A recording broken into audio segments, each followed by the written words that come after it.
Hi everybody, welcome to Readers of the Lost Art, and here we have Ici le Gimp du Chanel. L'équipe de Donjon. So Bonjour. we Ça va? would it Oui, ça va be bien. would it be le Gimp? Le Gimp. I'm going to go check on Google Translate what Gimp is in French. I think your French accent's better than your Spanish, which is slightly strange given that you're living in Spain.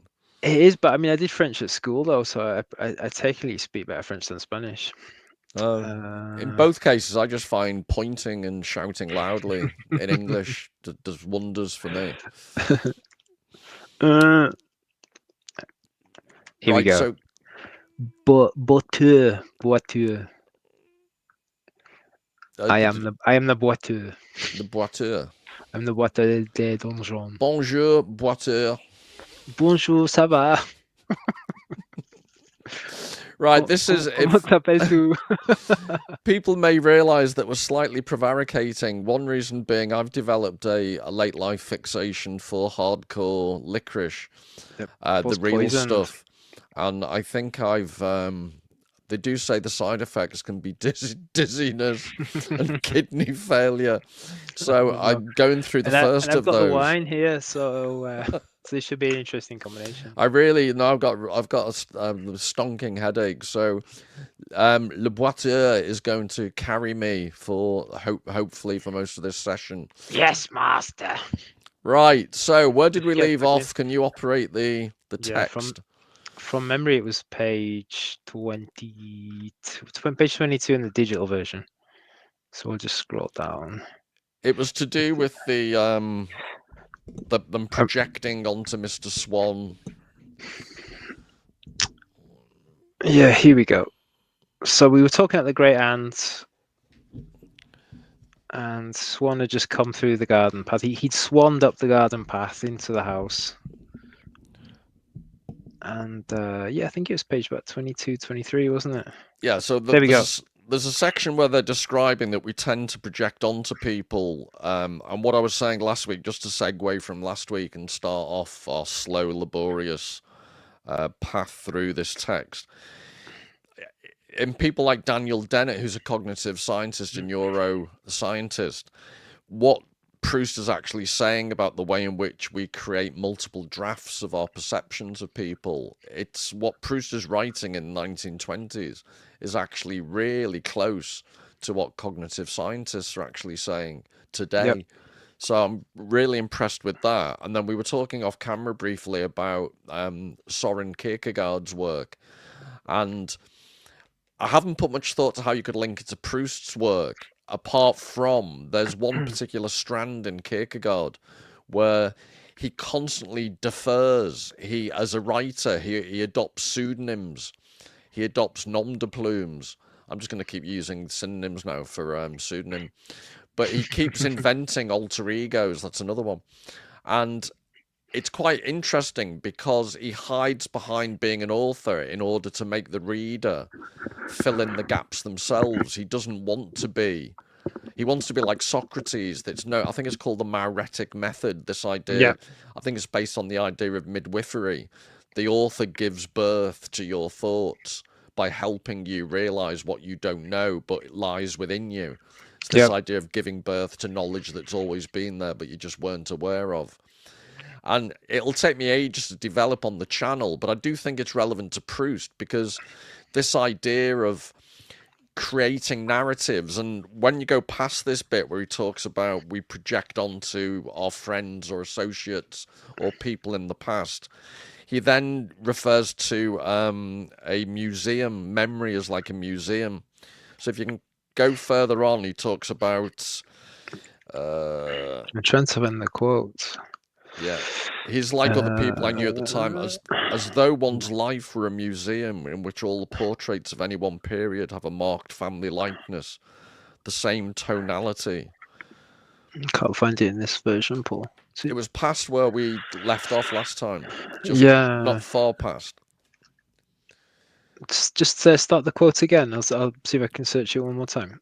It's the charming mistakes of my childhood, that section. They've just finished describing how you project things onto a There face, vacant and roomy. Here we go. Yeah, that's it. Yeah. So then it's about we have. I just thought it was interesting, this idea of our memory like a museum. There are rooms in a museum, and it's not so much the accuracy of a particular person, but there's a tonality. You associate a person with a period of your life, and later on there's the constant references to theatre and a stage. And what all this struck me about, I'm doing work on the channel. I'm always trying to find ways of hanging. It's a bit frustrating in a way. It would be great just to do difficult thinkers like Proust or Kierkegaard without having to constantly try and find a topical reference. But I can see links with Andrew Tate is where I'm working on at the moment. The idea that people like Andrew Tate don't have these narrative complexity that you can see in Proust. They tell a ridiculously simple story, whether it's misogyny or whatever, and people look at them as influencers and just want what they have in terms of physical possessions.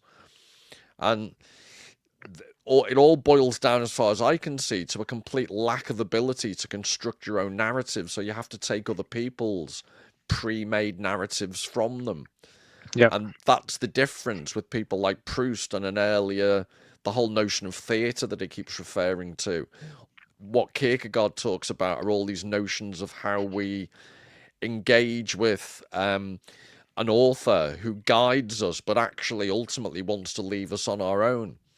And all of these ways of engaging with reality through multiple drafts, through memories, through interpretation. I'm contrasting that with the modern scenario where everything's given to you in the form of online images, ready-made narratives. You don't do any thinking for yourself anymore. You're looking for ready answers. Andrew Tate has this bogus university, although most universities are bogus these days. Yeah, But it's all of this. Anyway, what do you think about this idea that it's the complexity of the narrative? yeah. The more I read of Proust, the more I'm thinking this is just what's lacking today. So I've thought about this a lot in the past, Paul, and one of the big things I think is that when we look at today's digital society, and we look at kind of simple narratives in digital media and platforms, from a media studies perspective, we can actually take that back to the mass media. I mean, I'm thinking of Postman, amusing ourselves to death. That this kind of simplification of narrative kind of can be traced back to television and probably cinema as well. But I would argue you can trace it back even further, and it draws in a question: who is a person, or what is the personality type of a person who is attracted to more complex narratives, like you would find in great works of literature like Proust? Does everyone have that innate ability to be able to basically be introduced to a topic, here with Proust's memory, and be able to be kind of left alone to work out ourselves like Proust wants to do? Or is it only going to be people who are generally attracted or naturally attracted to complex narratives and kind of can do the work themselves? I mean, I'm thinking in terms of like grand narratives of religion, so kind of pre-mass media. The grand narrative of your life, or the big overarching metaphysical narrative, would have been provided by a church, or would have been provided by a community, and you wouldn't have to think much about it. You just turn up to church on a Sunday, God is good, devil is bad. That's it. That's all you need to know. So I wonder whether this simplification of messages actually is a kind of a more fundamental, I guess, like I'm trying to think of the right word, like a fundamental quality of human society. And it just happens that there are certain individual people who are able to go a little bit further. The poet, the writer, the artist. Have you read the book Colin Wilson, The Outsider? Yeah, years ago. Yeah, I'm thinking in terms of that, and I'm thinking Camus as well. This image of I guess the person who stands alone, and this comes back to Kierkegaard as well. This person who has these natural questions. There must be more. I want to know more. I need to find out myself. And that is a quality that we see in the artist, and that is a quality that we see in the painter. That is a quality that we see in the writer. So it's kind of a long way around to get to the point and saying I'm not entirely convinced that the things that we see nowadays on social media is necessarily a new thing. I think it's the latest version of what kind of is innate to human society. Well, but except to push back on that, this idea that you can see in the text in front of us, Yeah, as you get slightly further on, there's constant references to artists, some literature of his time, so you can't blame a contemporary reader for not being familiar with some of the contemporary authors he's referring to. But largely, it's mythical references, it's artistic references, the text is suffused with biblical references. And I just say, objectively, texts like this have a depth, a nuance, and a subtlety that isn't, because you're saying online media, that it's what it's always been in a different form. But there's a shallowness, there's a lack of references, there's a lack of texture compared to what was before. So I get narrative in some ways stays eternal. We all, stories get repeated. yeah, You and I have been talking about, for viewers, we were going to do in the nearer the summer. Christopher Nolan's has made a film, The Odyssey, based on Homer's epic. So we were going to do, cover the Odyssey. So in that sense, nothing changes. The Odyssey is being retold in a cinematic format. But it'll yeah, be interesting when we do look at that, how well or badly it translates. Because an epic tale you have to make compromises to make it a good cinematic experience. yeah. We're talking about the compromises. Christopher Nolan, he's big on IMAX format. Yeah. So obviously an epic like The Odyssey would probably be better as like a TV series, like a mini series. So you could cover more of the story. But I think I've read the absolute maximum from technical limitations of an IMAX film, it can be 3 hours. Can't be any longer. And it's probably why Christopher Nolan's films always come in about 2 hours 40, 2 hours 45, just to leave room for trailers. So there's that kind of technical limitation as to how much of the story he's going to be able to put in the film. Yeah. We shall see. Yeah.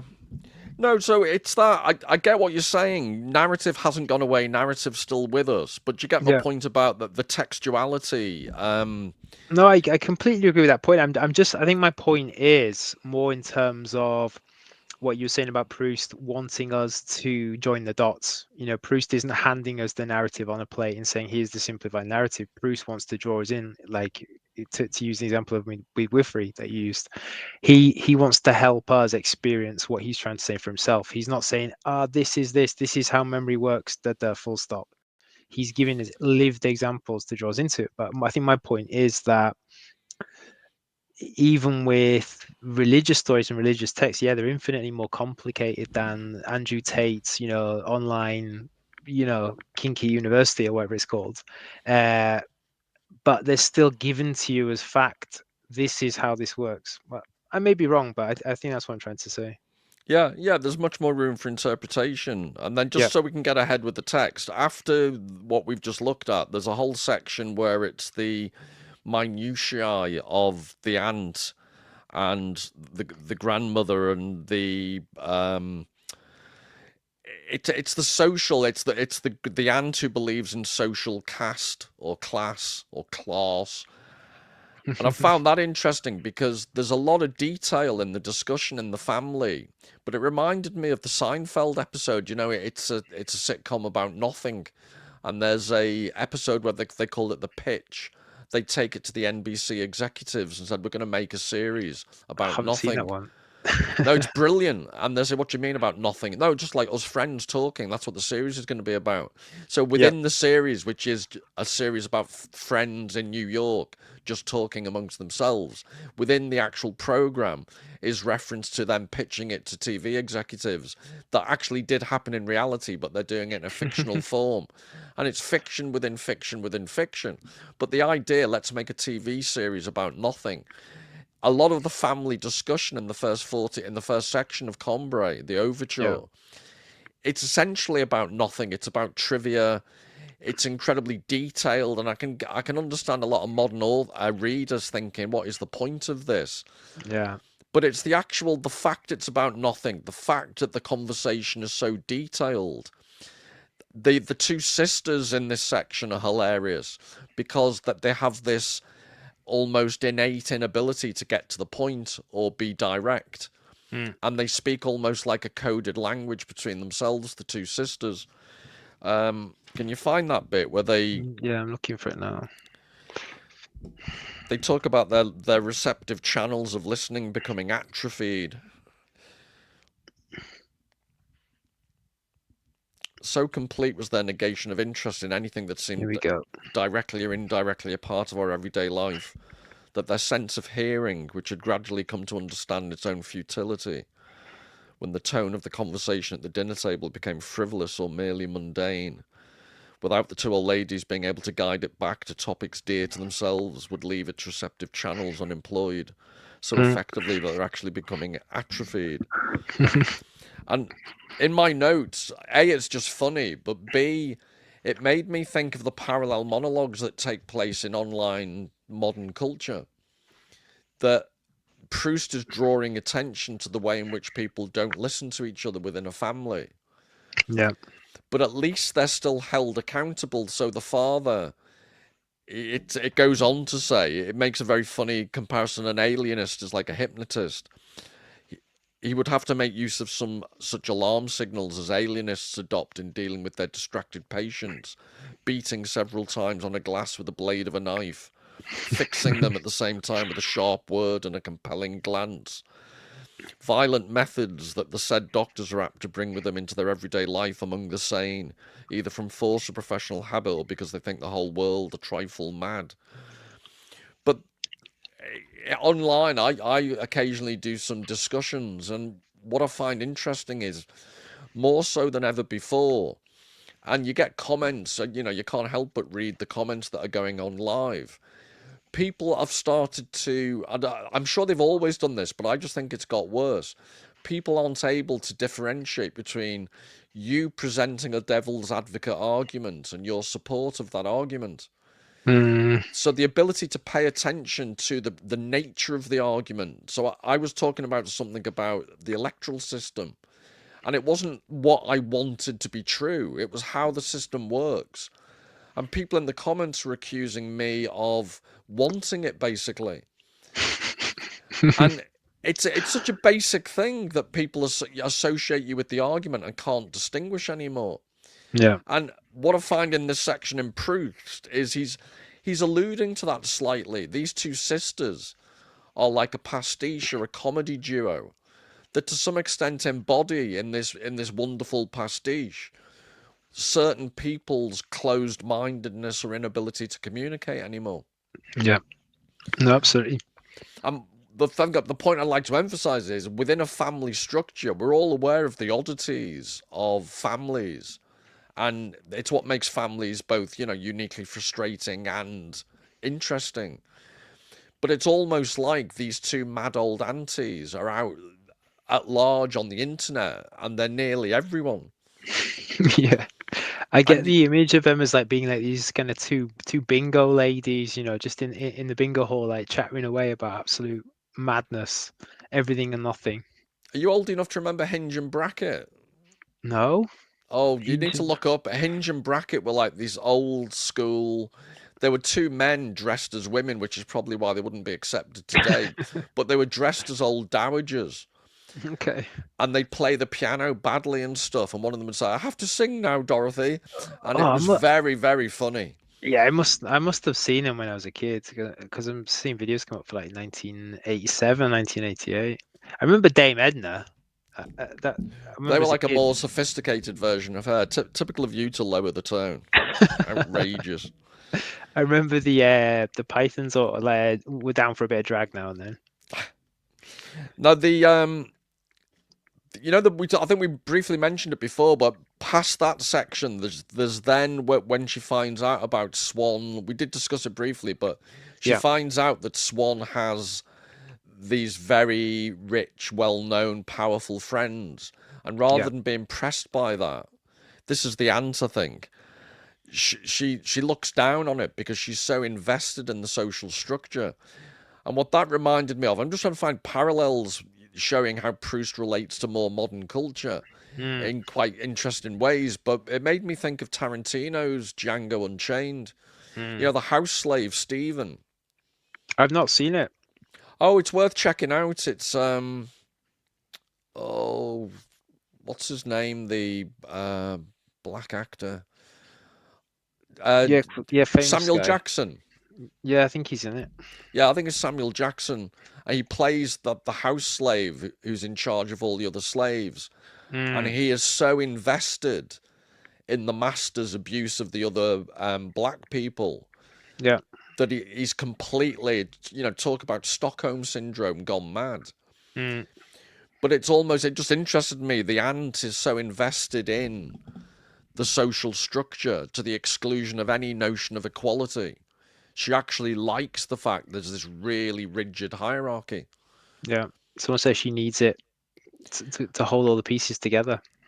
And what I'd say about that is, as we go through these pages, these are seemingly, so you might read that as saying, well, the ant's just a bit of a snob. But I think Proust finds these psychological truths and he encapsulates them in seemingly insignificant details. But the accumulative effect is page after page after page of Seinfeld-like seeming nothingness, when Yeah, that is actually actually something. you're getting an awful lot of psychological insight. Mm. Absolutely. Especially these early pages, probably up to I think about page 100. It just seems to be setting the characters and setting the plots. I think he keeps going with this up until the bit with the uncle and the courtesan scene, and then after that, from memory, he switches over into more kind of descriptive of Combray. But there's so many characters that he brings in just in this first 100 pages. But he brings them in. It's not just this is the character, this is what they like. He introduces them through like a lived experience or a lived scene. Yeah. So where are we? If there's anything you want to witter on about, please shout out. I'm just trying to find. Not on this bit. I think the next thing I've got down is the bit where the ant's talking about the photos. Yeah, just before then though, when he talks about he's the little whiny, whingy Marcel is still obsessing about having to go to bed. Yep. And I just think it's interesting. He talks about it. Basically, he talks about OCD without mentioning it as OCD. Mm. He talks about the concentration that maniacs use who compel themselves to exclude all other thoughts from their minds while they are shutting a door, so that when the sickness of uncertainty sweeps over them again, they can triumphantly face and overcome it with the recollection of the precise moment in which the door was shut. Which again, I'm guessing in a technical psychological, if you're a psychologist or a psychiatrist, you'd identify that as OCD. Yeah. But what I like about Proust is, what he's saying is that this is, again, I'm a great believer in the idea of the spectrum. We're all on this spectrum. Some people are much further down at one end than the rest of us.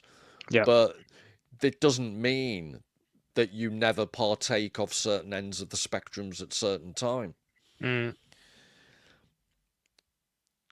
So just this idea, and also the idea of doing that with a door doesn't strike me as the type of thing a child would do. It's a much more adult thing. But that speaks to the fact that the narrator is flitting in and out of a childhood perspective informed by an adult perspective. Yeah. And then it just goes on. There's the section about thanking Monsieur Swann for the wine, and they make a complete balls up of that. But even then, this is a great example of this idea that even in seemingly insignificant throwaway lines, Proust actually manages to say quite a lot. Yeah. So Swann's just arrived, and the father says, "Come along and sit down with us all on the veranda," said my grandfather coming up to him. My mother had to abandon the quest, but managed to extract from the restriction itself a further refinement of thought, as good poets do when the tyranny of rhyme forces them into the discovery of their finest lines. In one little couplet or one little couple of sentences, he's actually identified what it's. Sorry to be pompous, but you'll be familiar with Adorno and Horkheimer, the dialectic of the Enlightenment. But for viewers who aren't familiar with this stuff, there's very intense, very difficult writings about the way in which modern society makes everything pre-packaged, so culture becomes like ultra-processed food. But one of the ironies is, and we were talking about Christopher Nolan, but with Hollywood, there is an irony that often films are almost unwatchable, despite the fact they've had budgets of millions and millions, well, I was going to say billions, but millions and millions of dollars. Yeah, especially Uh, nowadays with streaming. yeah, but what is that? Your dog or mine? It's my dog going, yeah, go crazy. I would invite him in to say hi, but he's so big he would probably jump on the computer and cause some damage. Mine are hilarious because they're the most badly, well, Staffordshire Bull Terriers are badly behaved by nature. But we have this. I just don't like them in bedroom spaces. So I've got this Yeah, study that's up on a different level, yeah, and that they treat the stairs like a no-go, like they'd get tasered if they went over it. And yeah. they'll actually walk onto the wooden surface, but not go any further as if they're afraid. Oh, And that's it's the hysterical. only well-behaved feature that they have. It's interesting. We've got a baby gate on the bottom of the stairs, but he won't go up it because it's quite a steep set of stairs. Because then he can't get down again because he kind of like, oh, how do I get down? But in the old one that we had, again they had the gate to stop it going upstairs, but it would go upstairs, and then it would see it upstairs as like new territory, and it would pee everywhere. Oh so, God. so that's why we put the gate for this one. But no, he's good. He doesn't do that. Right, so before your dog heckled me, but this idea that the mother had to abandon the quest, but managed to extract from the restriction itself a further refinement of thought, as good poets do when the tyranny of rhyme forces them into discovery of their finest lines. The point he's making is it's the opposite of Hollywood.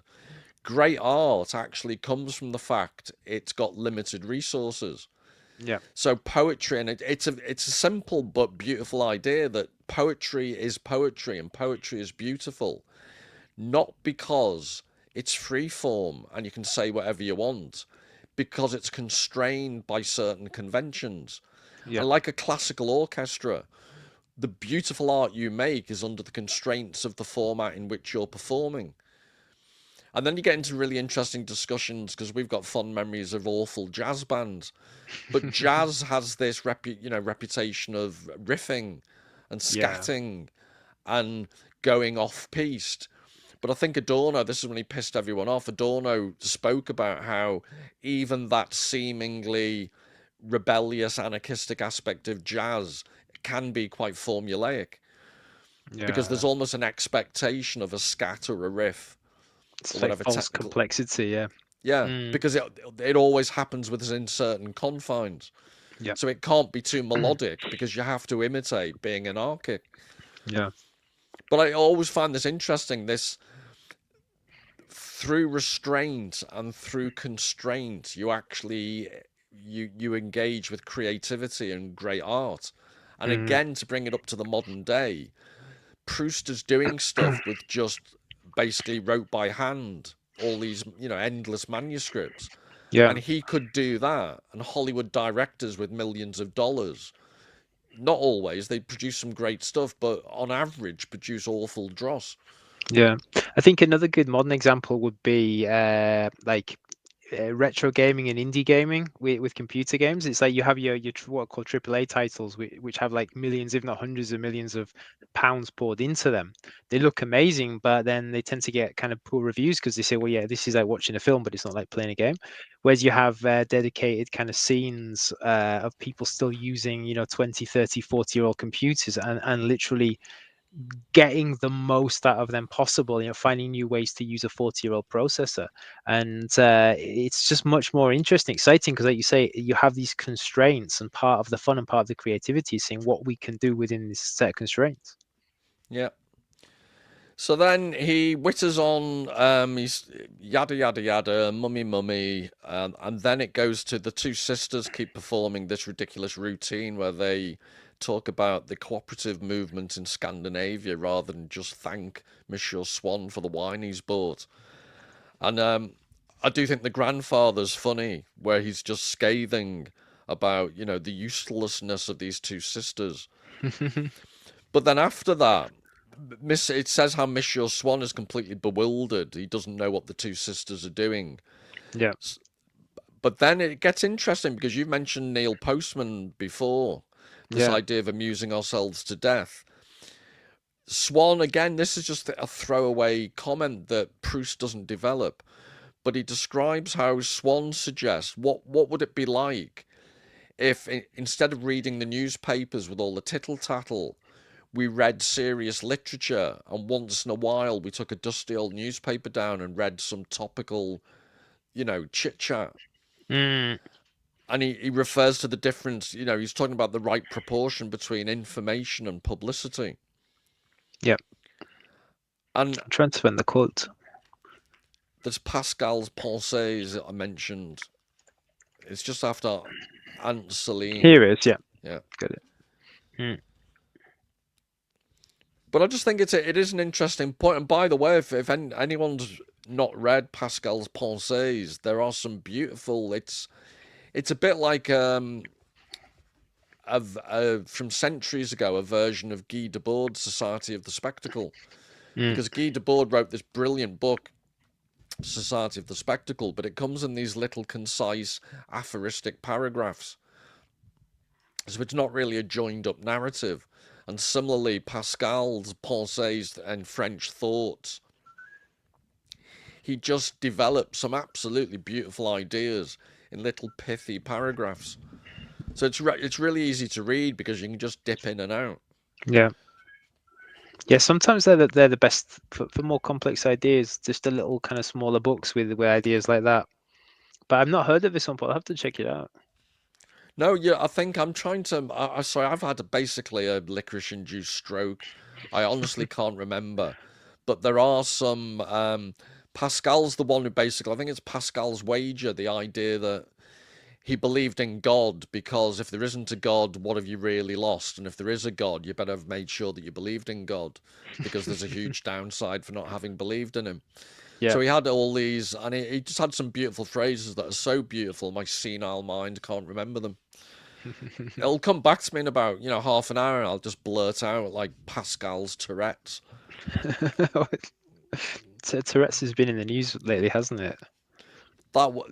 We can indulge ourselves and go off on a tangent, but that was hilarious to the extent that in a film, he's being awarded for a film about making people more aware about the nature of the condition. And the person suffering from the condition indulges in the symptoms in a completely involuntary fashion. Yeah. And he is then condemned by the people too stupid to understand it's an involuntary condition. Yeah.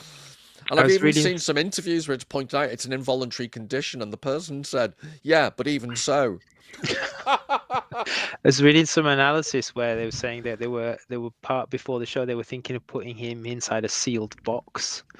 No, I'm not joking. The producer were thinking of putting him in a sealed box. I mean, talk about disabilities and accessibility and all this. But yeah, it just I think there's a thesis to be written about that night from so many angles. Yeah. Well, I was just more used to the Tourette's, where it just involves people shouting out "biscuit" all the time, and I've never understood why biscuit tends to be so popular. Oh, I know, yeah. I've got some Pensées quotes here. I'll give you I'll rattle off a few now. In fact, I actually recognize some of these. I think some of these are ones that pop up now and then on the internet. All of humanity's problems stem from man's inability to sit quietly in a room alone. I think I've seen that one before.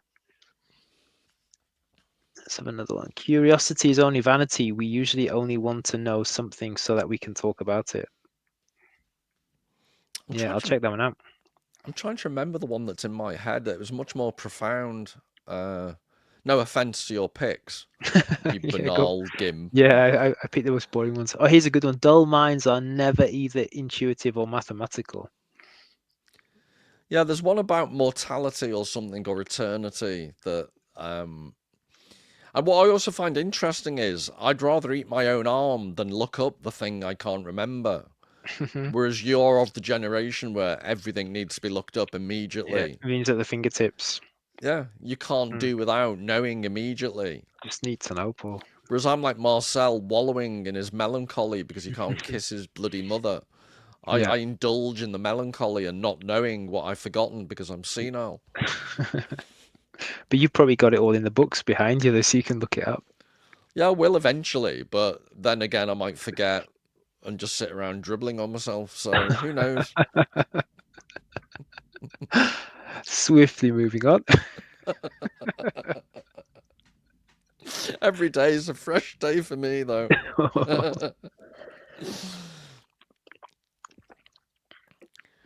Yeah, I think we've spoken about the smell, the varnish as I think we briefly mentioned it, but he's going upstairs, and it's about the idea that the varnish seems to entomb his feeling of sadness about his mother.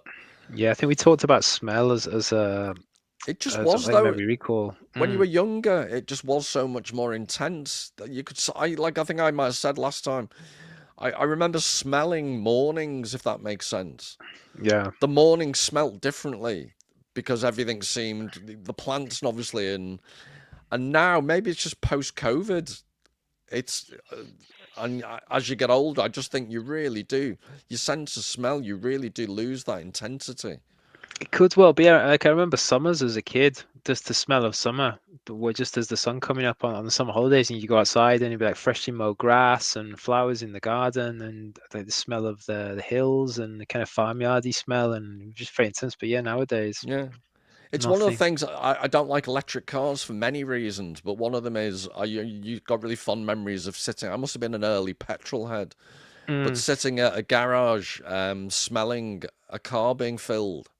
Yeah. What's that leaded petrol? What 4-star? Remember 4-star petrol? Yeah. So Yeah, it's like basically, that's cancerous probably stuff.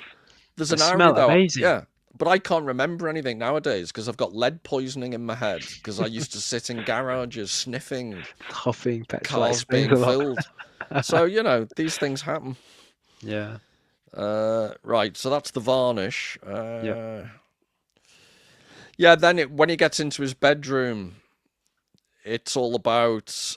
He tries to persuade Francoise, who's quite funny because she's basically not having any of it. But it's interesting that a lot of the references are about an actor on the stage. And then it does get quite funny when he's basically saying that, I'll just read this bit about Francoise.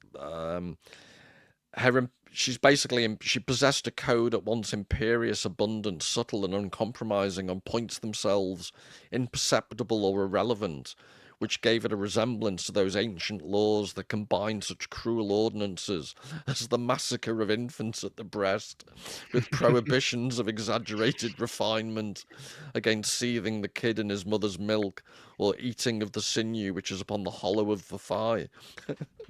So these are references. I think there's Deuteronomy and Genesis in the Old Testament. There's various Hebraic prohibitions about what you can eat and how you can eat it.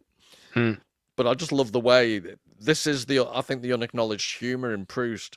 So it's fine to massacre babies, but whatever you do, don't eat meat with milk. That's right. And then it goes on about the vestigial atavistic nature of Francoise, that she has this peasant, servile essence that tells her when something's acceptable or isn't. Yeah. He had his description of her is I think I get the impression he's in awe of her. Like things are so black and white to her that she's very comfortable in herself, and I get this impression, like the vision that I have of her is a very formidable woman. Well, she's the perfect foil because he's a whiny Woody Allen type, melodramatic, hypersensitive, spoiled brat. Yeah. And she, not to speak ill of him, and she is this stolid peasant stock who knows what she knows and everything's in order. Yep. And I think there's an element of truth, like, overeducated tossers like us. Yeah. No, spend your life obsessing about everything. Yeah. And if we'd have come from more peasant stock and just sat, with a wisp of grass in our mouths, looking bovinely into the distance, we'd probably be a lot happier. Yeah, no, I completely agree. Yeah. Yeah, and I think he's communicating in his writing that he looks at it and he's just, I get the impression he's almost like, I wish I was like you. Oh, my life would be so much simpler. And she actually, to expand upon that, he's talking about Francoise, and it's further on. It says, "She's like those primitive men whose senses were so much keener than our own. She could immediately detect by signs imperceptible to the rest of us the truth or falsehood of anything that we might wish to conceal from her." Yeah. And then later on, it goes on a few lines. Then she went out with an air of resignation that seemed to imply, "What a dreadful thing for parents to have a child like this." But yeah, she does serve as the perfect mirror, like you say, to his whininess, that he can kind of see the faults in his own methods that he's trying to use to get his mum to come up. But she is like, I remember the video you did about the doorkeeper, Kafka's doorkeeper. Yeah. She is the ultimate doorkeeper. No, it's a good example. Yeah. And then where are we? Later on it goes on, and he's talking about this is where he mixes the childhood perspective with the adult perspective. He's waiting to find out the outcome of Francois asking his mother, "Can he come down?" And he compares it to waiting for someone. I think it's what happens to Swann later on. Yeah, it says Swann too. Yeah, I'm trying to find it. Yeah, Swann too had known well the false joy which a friend can give us, or some relative of the woman we love, when on his arrival at the house or theatre where she is to be found, for some ball or party or premiere, at which he is to meet her, he sees us wandering outside, desperately awaiting some opportunity of communicating with her. And it goes on to describe, but what I find interesting is, it describes how the friend who sees you waiting for someone, I think it's really subtle writing, because he says in this scenario, the friend basically says, "What are you doing?" And you say, "I'm waiting to speak to such and such." And because the friend isn't besotted like you are, they think, "Oh, she'll talk to you without a problem. I'll go and get her," not thinking anything of it. They're not familiar with the context that basically you're stalking this woman and she really is fed up and doesn't want to speak to you. And that, I think, speaks to the idea that we don't realize how other people are relating to other people if it doesn't directly affect us. Yeah.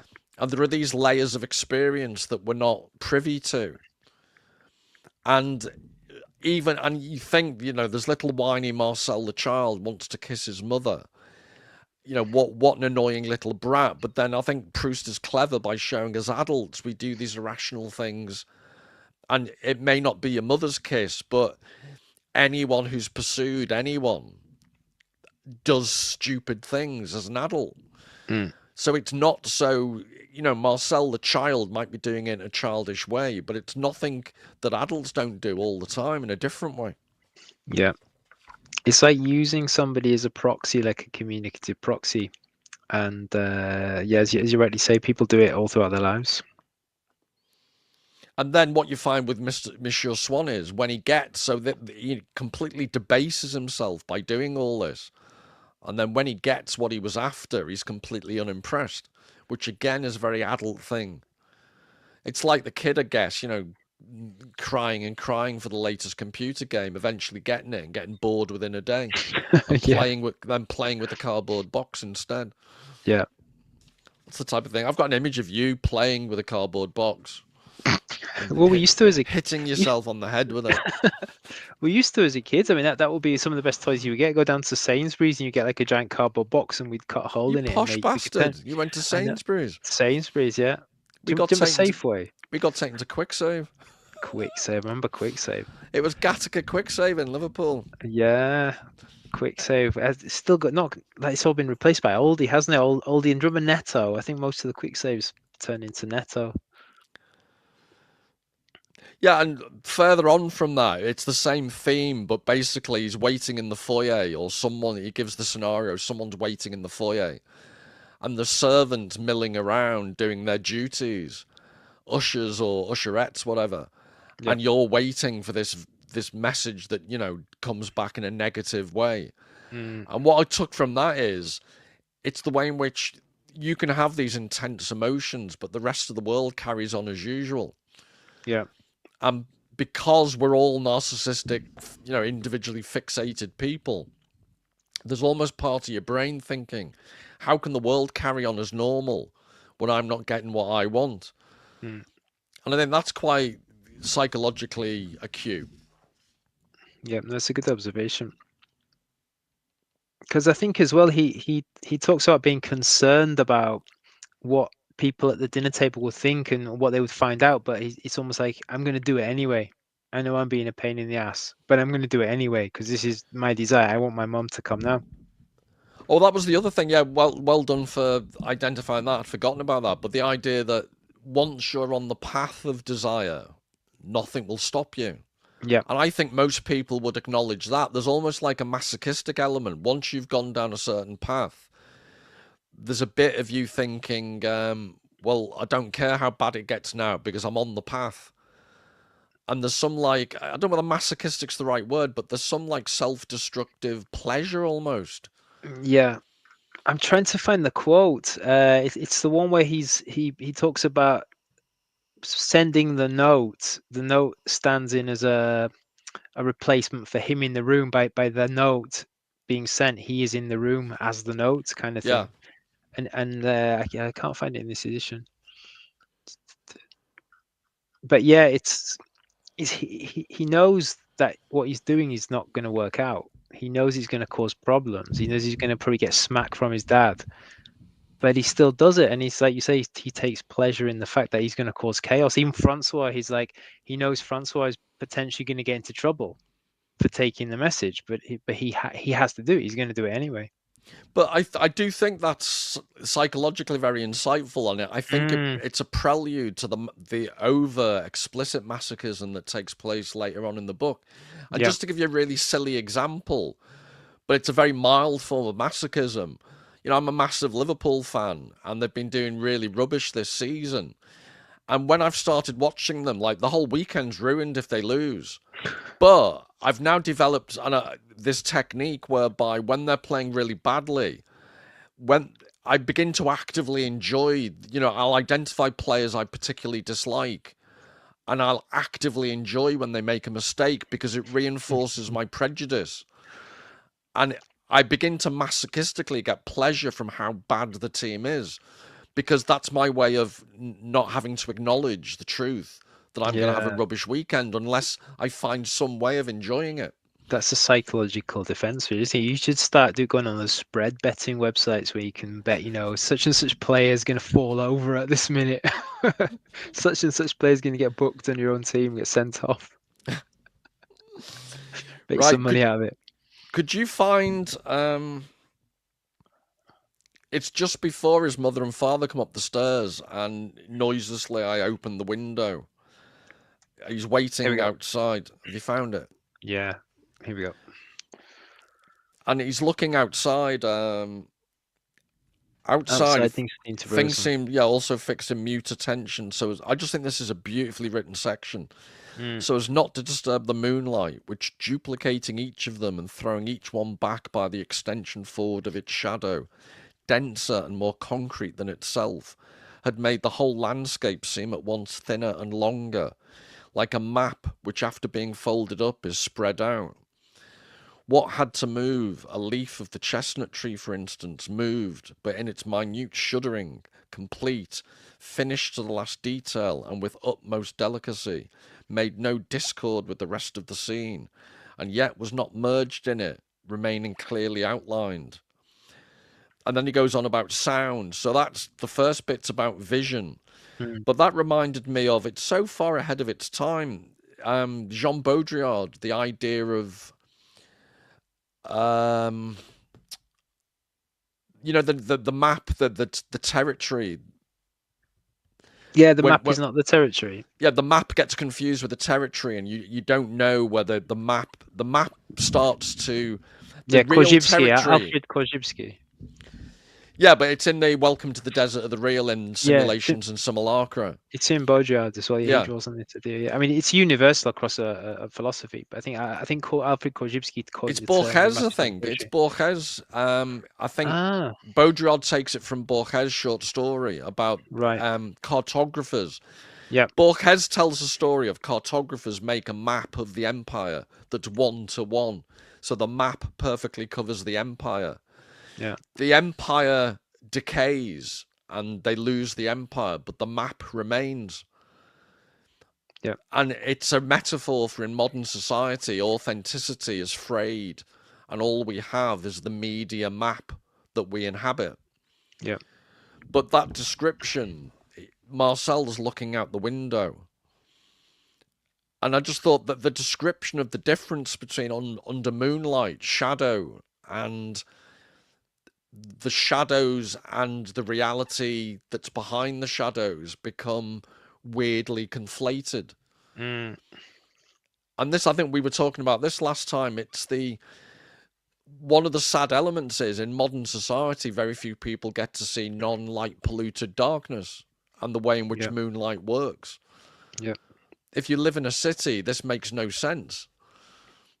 But it's, I don't know what you thought. I just think that's a beautifully written What comes to mind? Yeah, what comes to mind here for me is just this image of moonlight kind of shining off someone. It's not just shadows; it's almost like splitting. You have the individual, and then the moonlight being split off. It's like that experiment, when you hold a prism to a light. It's like the experiment, and it splits the colors, and you get the kind of the full rainbow colors. It just reminds me of that, the fact that you have one element, but then it has multiple components, and it's light itself it kind of shines upon it and splits, and you see it. And I wonder if there's any significance in the fact he's talking about moonlight, something about moonlight, maybe later on that is a kind of more of a significance. Yeah, it's the I just can't get out of my head. I just think it's such an amazing insight, like a map which after being folded up is spread out. Mm. So he's implying that there's the effect of the shadow is that there seems to be the superimposition of a map on top of reality. This is why I mentioned Baudrillard. Yeah. It's this slight shimmering effect that he's describing that in a million years I couldn't put it into those words. Mm-hmm. I now he writes it, I get completely what he's talking about, but to be able to write about that the way he does, yeah, is, if you're looking for examples of what makes Proust brilliant, I think that's a great example. Yeah. There's so much compressed into just one little paragraph. Because there's, you'll be familiar, for people who aren't familiar with it, phenomenology is a branch of philosophy to do with how human beings experience the phenomena of reality, hence phenomenology. Yep. And you can read some of the best philosophers trying to explain what it's like to... So Merleau-Ponty is one of my favorites. Merleau-Ponty describing the experience of looking at a moonlight landscape could not put it psychologically more accurately than Proust describes it there. Yeah. I think a philosopher tries to systematize it and codify it and kind of lock it in, whereas a writer and a poet and an artist will just show it as it is. And like you said, it's up to you to interpret it. But he does it in such a way, again, back to midwifery, he really guides you to experience the core of what he's talking about here. And then I'm jumping around, so stop me if I go too far, but God forbid we should make progress. We should make progress, yeah. Just as page 2. Back to page 2. The mother and father, they've had the interaction where he meets them on the stairs. But the mother, this is a minor point, but the mother says to the father, "Poor Francoise has been sitting up for me, so I will get her to unhook me while you go and undress." And it says in my notes that it was 1904. They can actually measure it. There was a new fashion. There's a fashion designer called Paul Poiret. Mm. And in 1904, new designs came out that did away with the corset. Yeah. So just think how relatively recently women were still wearing these. I could do with a corset. It would make my figure look better. But I'm guessing they'd be pretty horrendous things to wear. Yeah. And women were wearing these for, centuries, and it wasn't until 1904 they disappeared. Yeah. I wonder what the modern equivalent is. It's Spanx, isn't it? Yeah. It's really tight things. Brazilian uplifter pants and things like that, but they look so uncomfortable. But yeah, corsets. I remember going to a museum, had like a display of like Victorian outfits, and they look like torture devices, especially like the ones with whalebone. There's no rigidity to them at all, and you have to kind of breathe in as you get the corset tightened. So you actually restrict. I think it had a figure, something like 30 or 40% reduction in lung capacity for a woman wearing a corset. And that's why they used to faint. A lot of women used to faint. They'd have to revitalize them with what was the tincture, the smelling tincture. Well, they're all also on opium and God knows what. Yeah, pretty crazy. But talk actually just reminded me, talking about new things or emergent things. When he's talking about the wine before Asti, because I know a little bit about wine, as you can see. Asti Spumante. Asti Spumante, it was just around then that it had actually been developed. It was quite a recent development, because obviously previous to that you had champagne, which is bottled, re-fermented to get the bubbles. But Asti was a new technique, top of the range bond technique. It was a kind of a progenitor to Prosecco, where you would just fizz it all up in a big tank and then bottle it kind of post fizz. So it was a kind of a prestigious but a much cheaper product. So it's interesting that he kind of weaved that into the story. It was one of my favorite. Sorry, I forgot my train of thought because I got distracted. There's a guy in the comments, Scavop, talking about the corsets. My grandmother wore those, and bloomers with de rigueur. It reminded me of. Did I mention this last time? The what you call it, Benny Hill sketch. Did I mention it on camera, off camera? Maybe afterwards. But for Scavop, there's a Benny Hill sketch on YouTube where he's in his back garden looking over the back garden fence, and there's a woman wearing the ubiquitous inevitable bikini, and she's putting knickers on the washing line that says Monday, Tuesday, little skimpy knickers, Monday, Tuesday, Wednesday, Thursday. And then he looks behind him, and it's a man dressed as a woman that's his wife. And she's putting these huge bloomers up that say January, February, March. It's one of my favourite Benny Hill gags, which shows you my sophisticated sense of humour. No, it's more sophisticated than human nowadays. Right, where are we? There's the quite funny scene where the father's on the stairs, and he's in his white nightshirt crowned with the pink and violet scarf of Indian Kashmir, in which, since he'd begun to suffer from neuralgia, he used to tie up his head, standing like Abraham in the engraving after Benozzo Gozzoli that Monsieur Swann had given me, telling Sarah that she must tear herself away from Isaac. So A, it's a funny image. B, it's based upon a real engraving. And this reminds me of the notion of cultural memory. There are lots of biblical references, lots of art references. And that's one of the things that's much more difficult to do these days, because people don't have the cultural memory. No, it's not shared cultural memory nowadays, or like cultural memories that have become so kind of hyper individuated or individualized, I guess. You have your own little online space of that's your community. You don't have these kind of shared cultural narratives anymore. I've just been shamed for liking Benny Hill. In the comments. Do you know, trivia question, I'm trying to redeem myself with Scavop. Benny Hill is the only comedian. It's a Trivial Pursuits question, I think. He caused a riot in an American prison. He's the only comedian to cause a riot in an American prison because he was due to be on in somewhere like Alabama or Atlanta in a high security prison, and they'd lost their TV privileges. They were going to miss Benny Hill, so they tore the prison apart. Oh man, he was apparently very popular in Spain. Well, I just respectfully disagree with Scavop, because there is nothing more refined than chasing a bald man around with a speeded up fast music while slapping the aforementioned bald man on the head. It's like live action cartoons, isn't it? For intellectuals. Right, can you read the next section of Proust? Well, I'll go diddly diddly diddly diddly. No man, I thought Bottom would be more your scene. Ade No, Edmondson and Rick Mail. no. Benny Not a Hill. fan. Benny Hill. Hill's where it's at. Yeah. It's like TV comedy died with Benny Hill, just like music died with Barry White. And no one will persuade me otherwise. Oh, this was another beautiful phrase. I'm desperately now trying to redeem myself. Yeah, let's have it then. No, I think I'm lost to Scav up. I've upset him. You've lost a subscriber, Paul. I know. We don't have huge numbers to play with, so mea culpa, mea maxima culpa. When the father says to the mama, go with the child. Yeah, he says, where are we?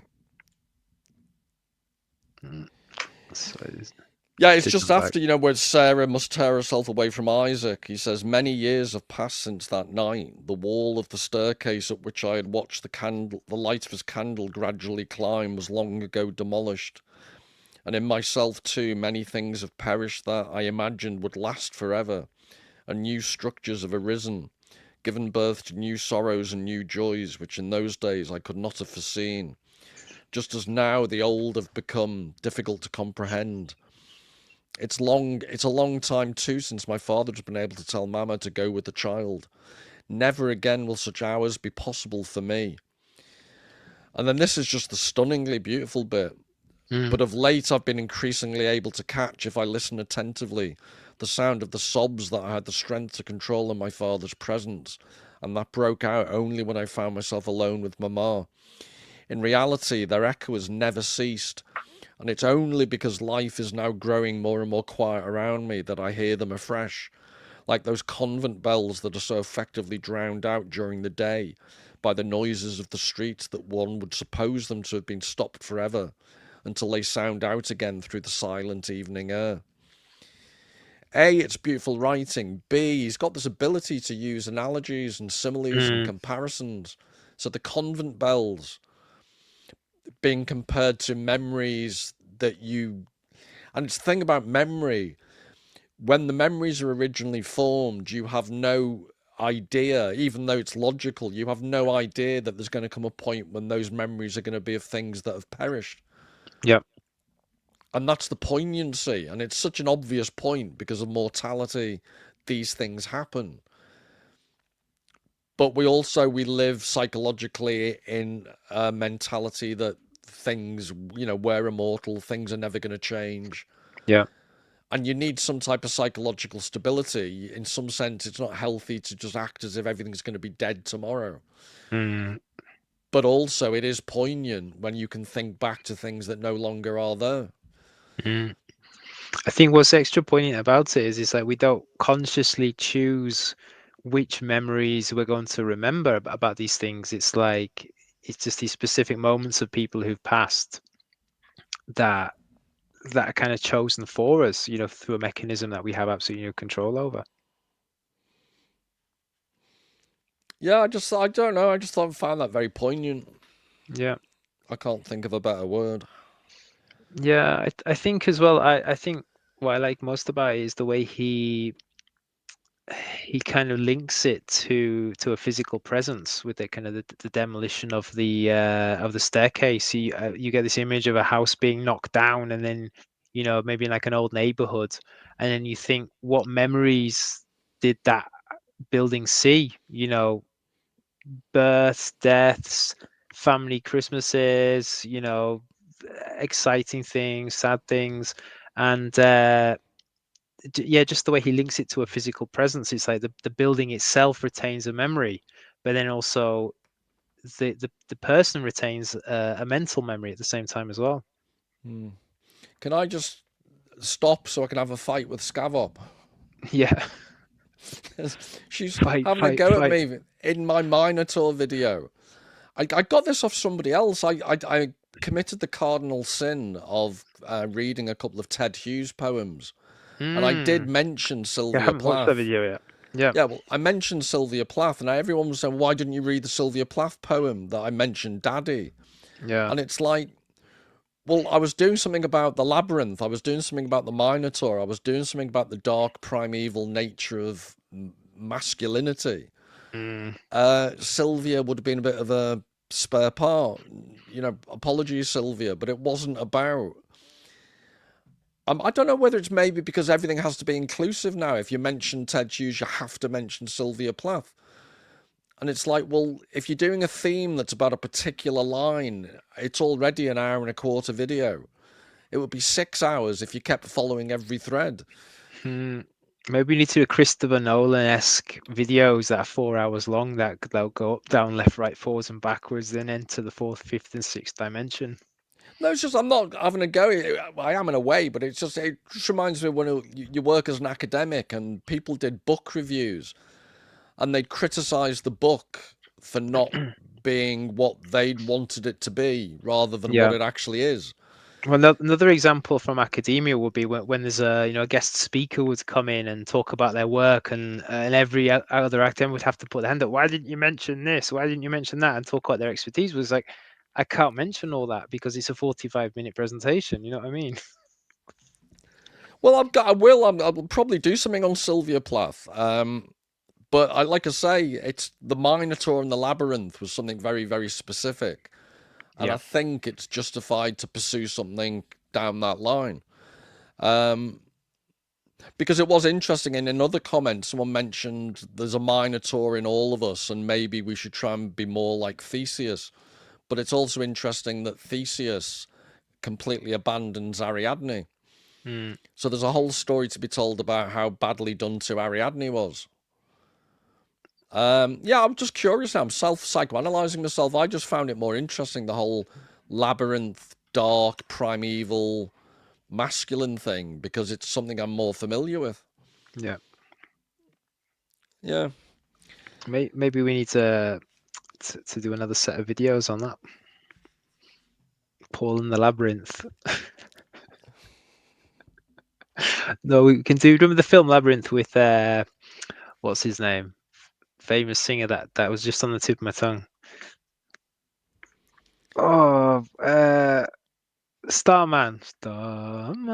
See, my karaoke's coming in. What's his name? It's more like club singer. What's his name? David Bowie. Do you remember the film Labyrinth with David Bowie? I've seen snippets, but I've not watched it. Well, you know he's got that big like 80s like glittery wig on where he's Yeah. doing it. Yeah, you should do a series on Labyrinth wearing that wig. Paul in the Labyrinth. Well, maybe the Labyrinth, the whole Minotaur thing's too close to home for me. Yeah. Oh, by the way, there was also someone in the comments had to go saying it's not pronounced Minotaur, but I'm assuming that they're American. I do think in America they say Minotaur. Right. But given that English is God's English, as I mentioned in the comments, and Shakespeare's English, and that American English, no offense to any viewers, is an abomination before the eyes of the Lord, I think saying Minotaur is eminently forgivable. Yeah. Would you agree, or are you going to simp for the? No, I've never heard it's Minotaur. I've never heard Minotaur before. No, that's a new one to me. Right, so where are we? Yeah, the puberty of sorrow.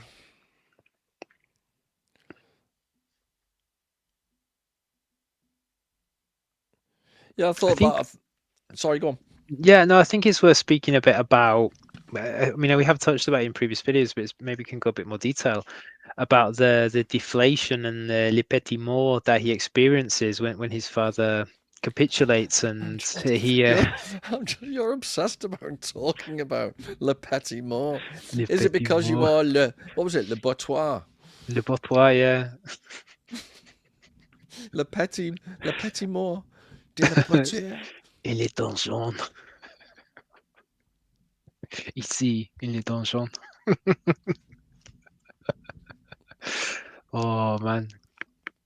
Yeah, I have visions of the Gimp wearing like kind of Young Frankenstein, Mel Brooks, Young Frankenstein. Yes, master.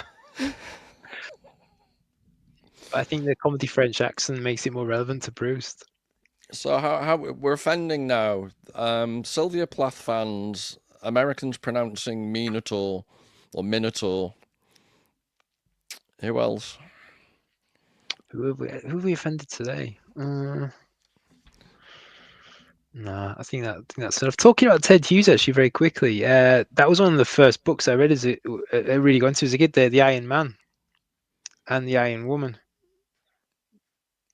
What are you talking about? Ted Hughes. Ted Hughes. Ted Hughes, yeah. Yeah. Yeah. I think that was on my introductions to quality literature. See Ted Hughes. We did most of his poems at school. Why didn't you do Sylvia Plath? I don't know. I don't remember doing any Sylvia Plath, but I specifically remember Ted Hughes. Yeah, there's one basic practical drawback about discussing Sylvia Plath, though, is that the way her life ended, and then maybe I'm overly paranoid about YouTube, but there's certain topics. It's just a ball ache to try and talk about things seriously without getting demonetized. Not that I'm making any money, but do you know what I mean? You get you get your videos taken down. Even just saying certain words by accident. It's like the nanny state gone mad. The digital algorithm. It will just even if it's within a genuine context of like analysis or literary critique, you can't talk about certain themes. Yeah. Yeah. Right, where are we?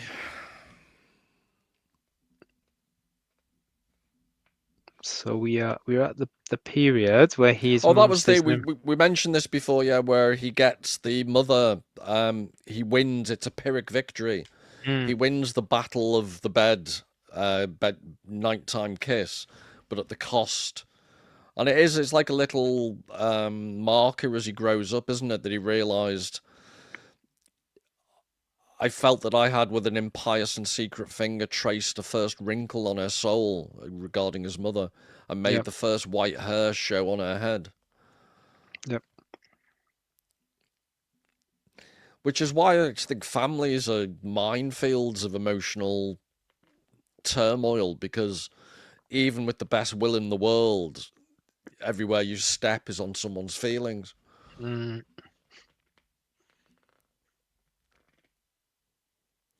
Although I did come from a family of completely non-empathetic, unfeeling people. Do tell Paul's psychoanalysis session, Thursday edition. Tell me about the father. So your father would be similar to Proust's father then. You what? Sorry. Your father would have been similar to Proust's father then, quite rigid and. No, and my father would have gone and found a belt and beat the living shit out of me for being an annoying little gobshite. So you would have even got the kiss. No, definitely not. And my mother would have thought I was being a pervert for wanting to kiss her, so it all would have just descended into some weird, macabre scene. No, Shay Taylor was not like Shay Proust, let's put it that way. No. The level of detail, you know, the books that his grandmother, and that's melodramatic, she buys him some books and almost gets heat stroke in the act. Yeah. But Francois Le Champy, he's a foundling, and he ends up marrying his adopted mother. So it's good to see President Macron continues with this. Yeah. Sorry, I said Macron then, like Candace Owens. Macron. She goes Macron every time she pronounces it. Oh no. But Francois Le Champy, he marries his adopted mother later on in the story, and she was called, guess what? Madeleine. That's interesting. Synchronicity in action, yeah. Yeah.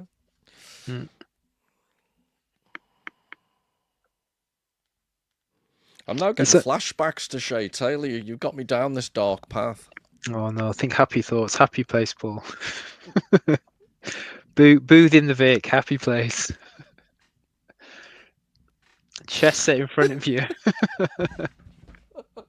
Just so pretty well a competent player, so not me or the other guy. Right, distract me, come on. From childhood horrors. Childhood pains, yeah. Are we coming up to the bit where he talks about the grandma and the pictures and why she Yes. prefers. I think that's something very important we need to talk about. We touched on Right, it let's previously, talk but about that and then finish on that because, yeah, yeah, let's devote the last. I can't see what the time is.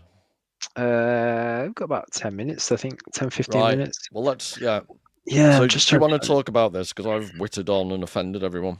find it. Here we go. I want to highlight it. So here we go. So the truth was that she could never permit herself to buy anything from which no intellectual profit was to be derived. Above all, the profit which fine things afford us by teaching us to seek our pleasures elsewhere than in the barren satisfaction of worldly wealth. So this would be the antithesis to a modern day parent buying the kids a video game like Grand Theft Auto or Mortal Kombat or something like that. So she's the grandmother that wants to see value in the gift given in terms of, I guess, like intellectual pursuit. So this is the point in the novel where I think we kind of see Proust's foundation and I guess his love of writing and his love of art can be traced back to the grandmother. And she goes on to say, even when she had, even when, sorry, highlight it, yep. Even when she had to make someone a present of the kind called useful, I guess utilitarian, when she had to give an armchair or some table silver or a walking stick, she would choose antiques as though their long destitute had effaced from them any semblance of utility and fitted them rather to instruct us in the lives of the men of the other days than to serve the common requirements of our own.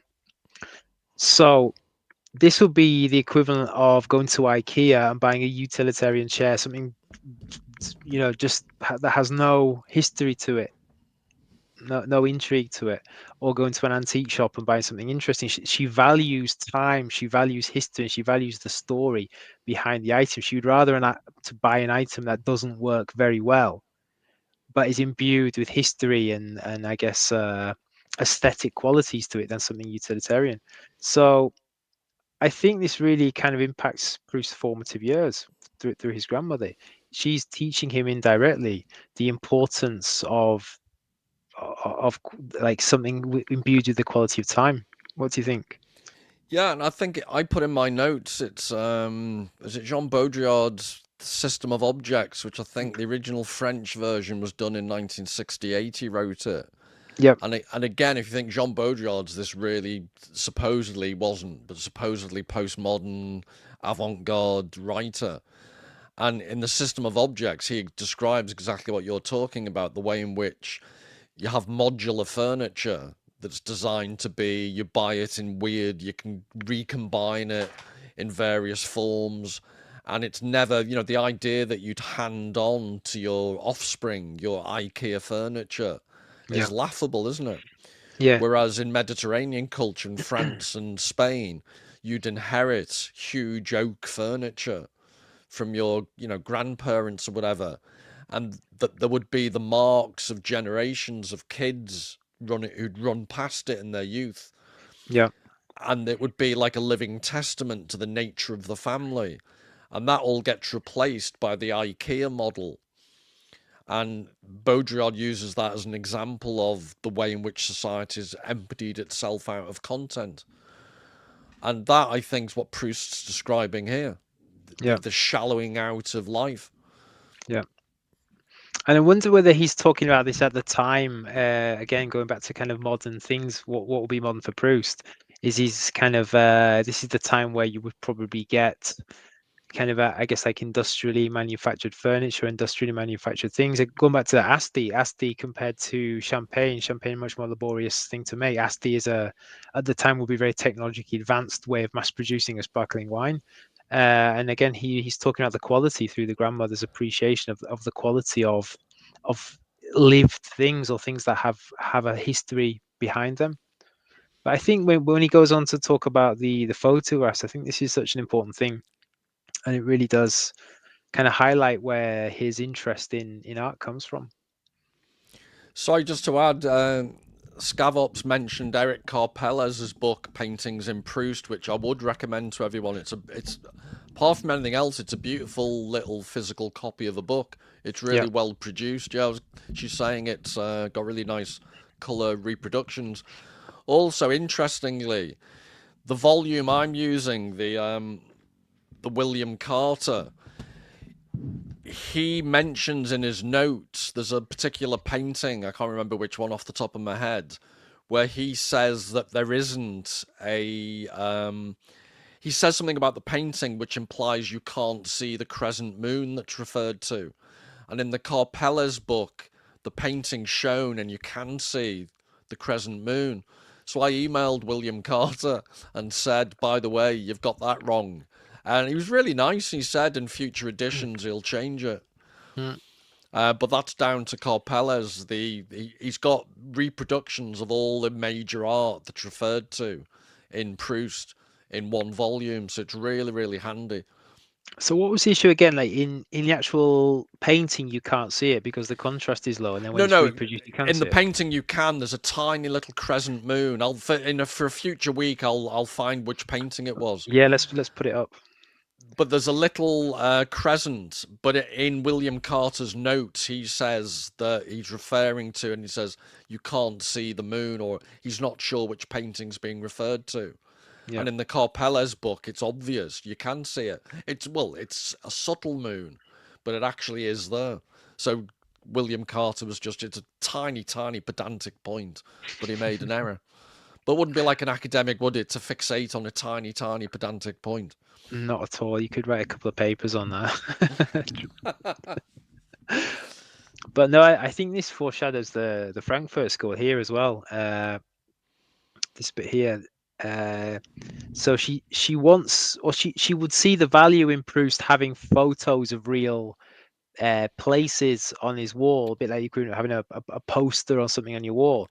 But at the moment of buying them, and for all that the subject of the picture had an aesthetic value, she would find that vulgarity and utility had too prominent a part in them through the mechanical nature of their reproduction of photography.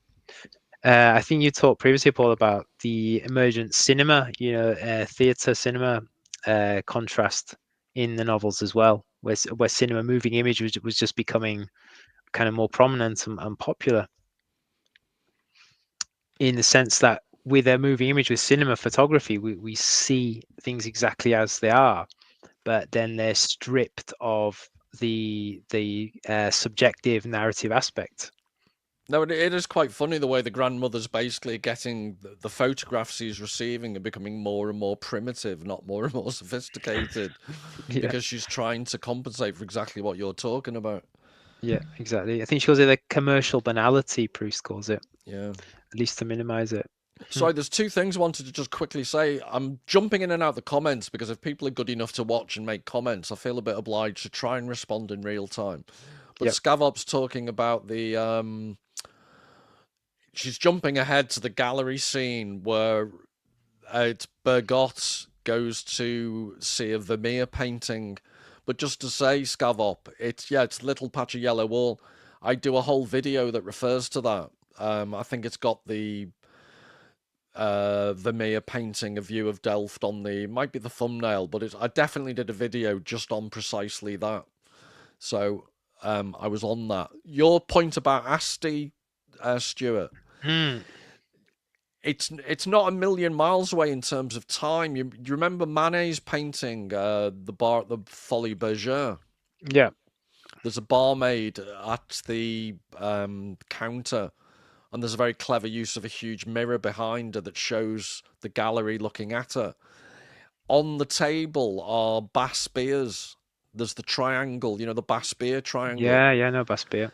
That was the first ever, as far as I'm aware. I think that's the first ever trademark. That's interesting. And what's interesting is that the red triangle is the first trademark of the beer, because you just mentioned the Asti. Yeah. As a commercial process, but also on the chest of the woman is a triangular red, what do they call it, a décolletage or a corsage of flowers. Yeah. And there's a whole backstory to the bar at the Folies Bergère. At that time, many barmaids were borderline Odettes in Proust. They could have been courtesans, or they were available And that's the undercurrent of the painting. Is she negotiating with this man who's looking at her that you can see in the corner of the mirror? Yeah, But the beer bottle is being compared to the purchasability of the woman behind the bar. like a product kind of thing, a Yeah. branded product. Yeah, So all of this is going on. It's to refer to your point about Proust, his grandmother is trying to compensate for this process that you're talking about. The content of life is being emptied out. Antiques are being replaced by convenience. And it's all linked. The commerciality. So the first electric lights, the bar at the bar at the Folie Bergère, I'm thinking is 1885-ish. you can find that. He's writing this in 1910s onwards. It gets published in 1922. Yeah, So 1882. right, so I wasn't far off. It is interesting that this whole process of Paris, electric lights had just come on the scene when Manet was painting. Yeah, They haven't been around for that long when Proust is writing. So, his grandmother, the photographs are an anathema to her in certain ways, and this is why she privileges things like antiques. yeah, absolutely. As well, I think this concept of several thicknesses of art. I'm sure we've talked about this previously, but probably not in a video. But I think, or maybe it's one we did with James. Just the use of the word thickness or thicknesses. I think you'll agree. You get this perception of a photograph being a flat image, kind of devoid of texture, whereas a painting has a thick quality, a substantial quality of it through the use of paint or other similar mediums. Yeah, on my channel, I've done some stuff on Frank Auerbach's work, who's an extreme example of using Yeah, maybe impasto. that's it. It's dripping off the actual canvas. And there's various artists do that type of painting, but even artists not known for it.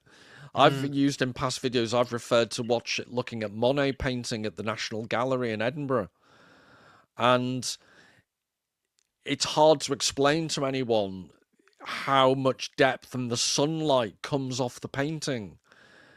And he doesn't use impasto technique, but there's still a depth. What you're saying about the depth of a painting. There's a light quality to a Monet painting and I've got really good produced, expensive art books. And I was shocked when I saw it in person. What a difference. Absolutely. You cannot get it from a computer screen, the same effect. Yeah. Yeah, it's the same with Garden of Earthly Delights is one of my all-time favorites. And just to see it in the Prado, to actually go, I mean, it's a bit annoying because it's so popular. It's like you go in and there's hundreds of people in the same room and you have to wait for that moment when you can just fully enjoy it. It is the light, just the way it kind of beams out in a way that a TV or a screen or a mobile phone screen just can't do. It's just almost like hypnotic. The colors, they're more vivid than anything you're going to see on a TV screen or in a book. No, it's the eternal. If I, came across £1 million, whatever, I would actually use it just to get somewhere like the Louvre and get rid of everyone in there and just have it to myself for an hour. So you haven't got annoying tourist heads in the way. in a sheer, wastrel expenditure than, the ultimate misanthrope. I'd enjoy the art completely on my own. Yeah. Some galleries do that. They do night tours nowadays where you can pay. I don't think you need to pay £1 million. You can go on a night. However much time £1 million would buy me. Yeah.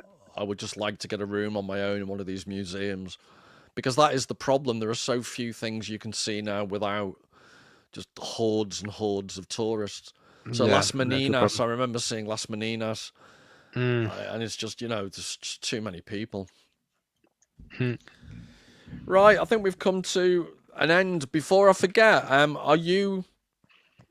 we can talk about it off camera, but for watchers, we were going to do a short history of decay by Emile Cioran, the Romanian French writer, which is, I personally think it's so heraldically miserable it's almost life affirming. I don't know what you think, Stuart. I agree. I kind of see the funny side here. I don't know. It's just my dark sense of humor, but I see the misery as curative, restorative, even.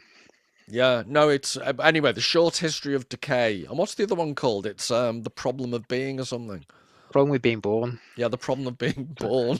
Happy stuff. Yeah, but this Not is to be born is undoubtedly the best plan of all. Unfortunately, it is within no one's reach. But to me, this is so close to my heart because of Heidegger's thrownness, Martin Heidegger's concept of thrownness. But it's a theme of what we can develop in this project, but also on the channel. This idea of embracing the darkness. Yeah. We can't be the only two. We could be. I don't think you and I are so weird that we're the only ones who find Emile Cioran life affirming, because it's almost like a pastiche. It is so miserable.